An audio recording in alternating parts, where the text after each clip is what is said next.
PTL table light में आपका स्वागत है। मैं हूं उत्पल चौधरी। आखिरकार द केरला स्टोरी आज रिलीज हो ही गई इतनी कंट्रोवर्सी के बाद। तो आइए हम पिक्चर का रिव्यू करते हैं और इसमें जानते हैं कि इतनी कंट्रोवर्सी के बाद पिक्चर के अंदर है क्या वो इतनी कंट्रोवर्शियल लाइक पिक्चर है या सिर्फ एक ड्रामा है, क्या है। तो आइए रिव्यू करके आपको बताते हैं। द केरला स्टोरी की कहानी में एक पॉइंट आता है जब नर्स बनने आई लड़कियों को आतंकवाद की तरफ धकेलने में लगे लोग एक दवा खिलाने लगते हैं। ये दवा ब्रेन वॉश करने में मदद करती है। फिल्म देखने के बाद थिएटर से निकलते हुए दिमाग में पहली बात यही आई कि ये दवा हमें भी मिलनी चाहिए ताकि थिएटर में बैठकर बिल्कुल अंत तक द केरला स्टोरी देखी जा सके। अगर ये कहा जाए कि ये फिल्म भी एक वर्ग के लिए उस दवा का ही काम करती है तो गलत नहीं होगा। 3 लड़कियों की कहानी को 32,000 लड़कियों की कहानी बताने को लेकर पहले ही द केरला स्टोरी पर काफ़ी विवाद हो चुका है, लेकिन मेकर्स ने खुद अपनी ही फिल्म में सबसे बड़ा व्यंग ये किया कि टीचर से लेकर के प्रमोशन तक 32,000 लड़कियों की कहानी बताने के बाद द केरला स्टोरी के अंत में स्क्रीन पर एक लाइन लिख दी। वो ये कि 30,000 का आंकड़ा मेकर्स को एक वेबसाइट से मिला था। अब ये वेबसाइट इंटरनेट से लापता है। इससे द केरला स्टोरी के मेकर्स के लिए इंटरनेट की दुनिया का एक बहुत पॉपुलर मीम समर्पित करने को जी चाहता है। आपके साथ एक छोटा सा प्रैंक हुआ है। नर्स बनने आई एक लड़की को बहकावे में आकर अपना धर्म बदलना, आईएसआईएस जैसे दुर्दांत आतंकी संगठन के चंगुल में फंस जाना और आतंकी घटनाओं में समर्थन देने के लिए तैयार हो जाना एक बेहद भयानक घटना है। जिस भी लड़की के साथ ऐसा हुआ हो वो सबसे पहले उसे संवेदना से ट्रीट किए जाने की ज़रूरत होती है, क्योंकि उसे खुद एक व्यवस्थित तरीके से ठगा गया है। लेकिन द केरला स्टोरी सबसे पहले यही चूकती दिखती है।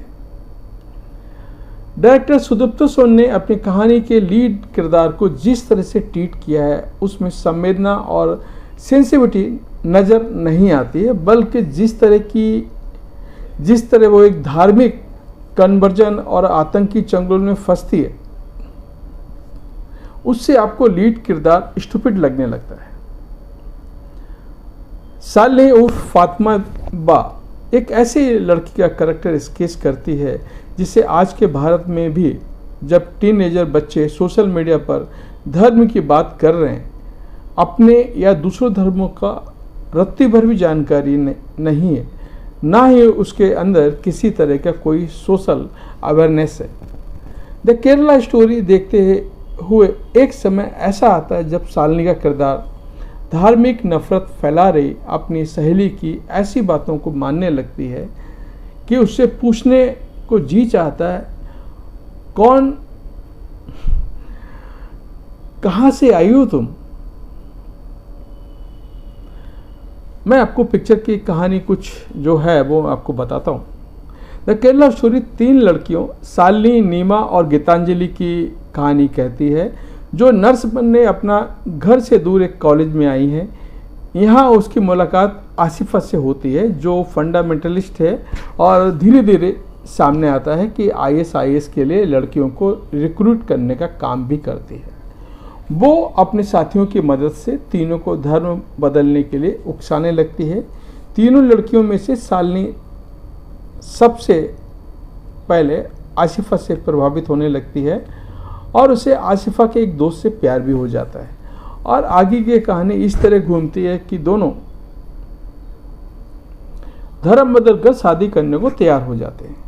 शालिनी जब फातिमा बाप बन जाती है, लेकिन कहानी में एक ट्विस्ट आता है और फिर फातिमा बन चुकी शालिनी अपने बच्चे के साथ इराक सीरिया बॉर्डर पर पहुंची नजर आती है। ऐसा क्या हुआ और कैसे हुआ द केरला स्टोरी इसी की कहानी है।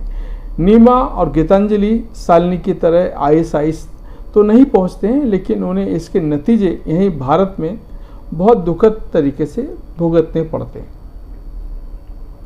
अभी किसने क्या एक्टिंग में क्या उखाड़ा है वो भी आपको बता देता हूँ। फिल्म में लीड रोल कर रही अदा शर्मा का काम बिल्कुल भी इम्प्रेस नहीं करता है।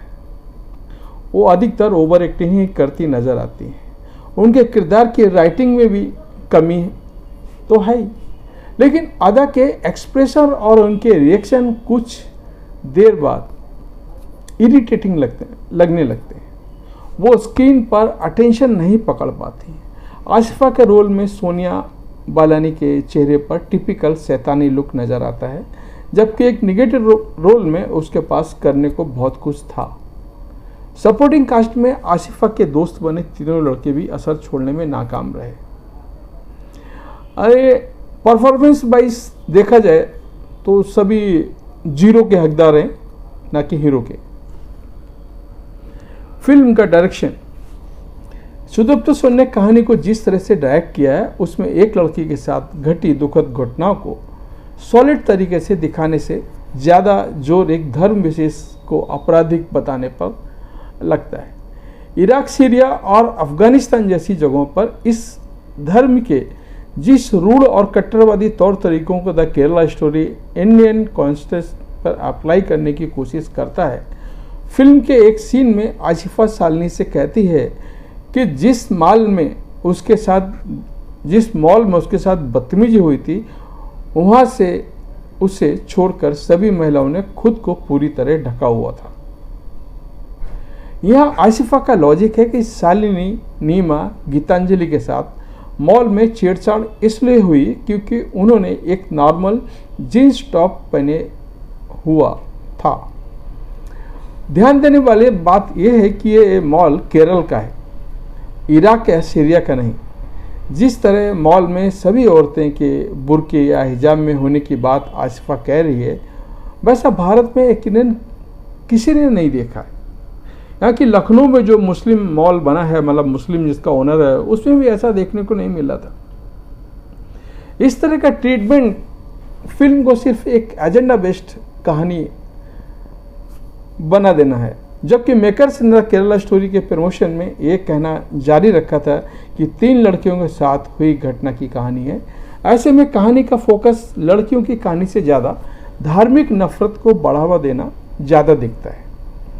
और वहीं द केरला स्टोरी सबसे बड़ी चूक है। The Kerala story nursing college में आई लड़कियों की कहानी है, मगर इन किरदारों को पूरी फिल्म में बस एक बार क्लास में दिखाया गया है। तीनों को किसी किस्म का मेडिकल प्रैक्टिस में नहीं दिखाया गया, बल्कि इसके उलट अपने हॉस्टल के रूम में बैठी है सारा वक्त धर्म पर बात करती हुई रहती हैं।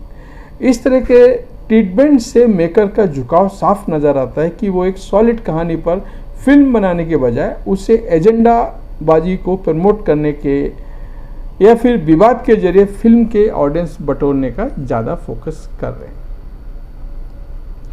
द केरला स्टोरी किसी भी तरह से स्क्रीन पर दर्शक बांध पाने में नाकाम रहती है। फिल्म में हिंसा और महिलाओं के शोषण के सीन्स को अटेंशन सीकिंग के तरीके से दिखाया गया है। ऐसे भी किरदारों के साथ दर्शक के इमोशनल कनेक्ट करने से ज़्यादा ग्लोरीफाई करने के अंदाज में दिखते हैं। एजेंडा बेस्ड फिल्म बनाना आना सिनेमा के लिए कोई नई बात नहीं है, मगर सबसे बेसिक चीज़ यह है कि फिल्म किसकी कहानी कहती है, किसके साथ सिंपैथी दिखाएं। कहानी की एंगेजिंग अंदाज में दर्शक सामने रखें। द केरला स्टोरी इस काम में पूरी तरह फेल हुई है। मैं ये कहना चाहूँगा केरला स्टोरी का मकसद बनाने का सिर्फ एक प्रोपोगंडा है, बाकी कुछ नहीं। चाहे वो डायरेक्टर हो या प्रोड्यूसर हो, उनका सिर्फ एजेंडा रहा प्रोपोगंडा। वो बुनाना चाहते थे कश्मीर फाइल्स को। कश्मीर फाइल एक रियल स्टोरी थी, उस पर हाँ केरला में भी ऐसा हुआ है, लेकिन प्रेजेंटेशन, डायरेक्शन बकवास है। मेरे हिसाब से फिल्म देखने लायक नहीं है और इसको देख के आपका खाली पीली पैसा बर्बाद करना होगा। और अवॉइड करें इस फिल्म को।